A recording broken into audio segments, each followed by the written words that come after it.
Hello friends, அண்ணா university publish பண்ணியிருந்த latest ரிசல்ட்டில் நிறைய பேருக்கு WH1, WH6, WHG10 இந்த மாதிரி நிறைய வித்தல் ரிசல்ட் வந்திருந்தது.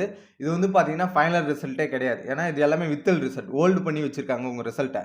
ஃபைனல் ரிசல்ட் கிடையாது. ஒரு சிலர் இது ஃபைனல் ரிசல்ட் அப்படின்னு சொல்லிட்டு ஃபீல் பண்ணியிருக்கீங்க. இதெல்லாம் வேணாம். ஓகே, டோன்ட் வெரி, இதெல்லாம் ஃபீல் பண்ணாதீங்க.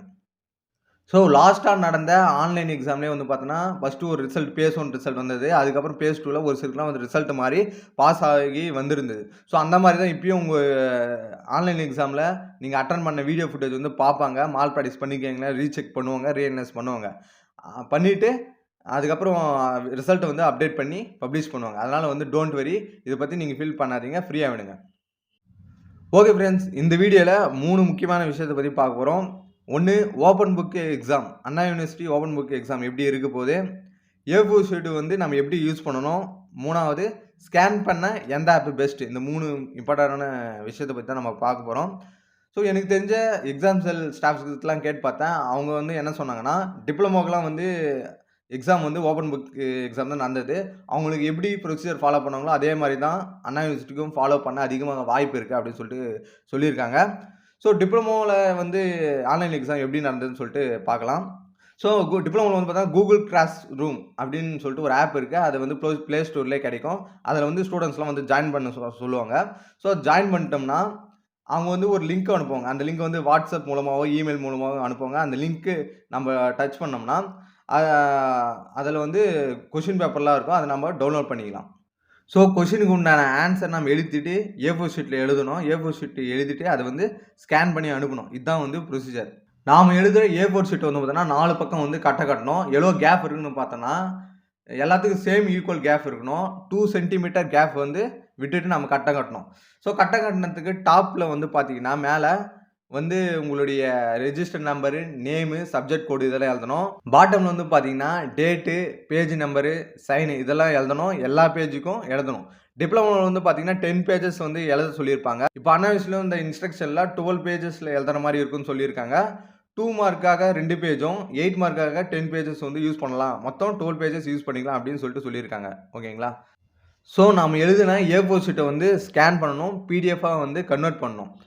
இதுக்கு one of the best app எதுன்னு பார்த்தீங்கன்னா டாக் ஸ்கேனர். இதில் பார்த்தா நிறைய ஃபியூச்சர்ஸ் இருக்குது, ஈஸியாக அப்லோட் பண்ணலாம். ஸோ இந்த ஆப் எப்படி யூஸ் பண்ணணும்னு சொல்லிட்டு நம்ம சேனல்லே வீடியோ இருக்குது, டிஸ்கிரிப்ஷனில் லிங்க் கொடுக்குறேன், அதில் போய் பாருங்கள். கேம் ஸ்கேனர்லாம் இப்போ பேன் பண்ணிட்டாங்க, புதுசாக அப்லோட் பண்ண முடியாது.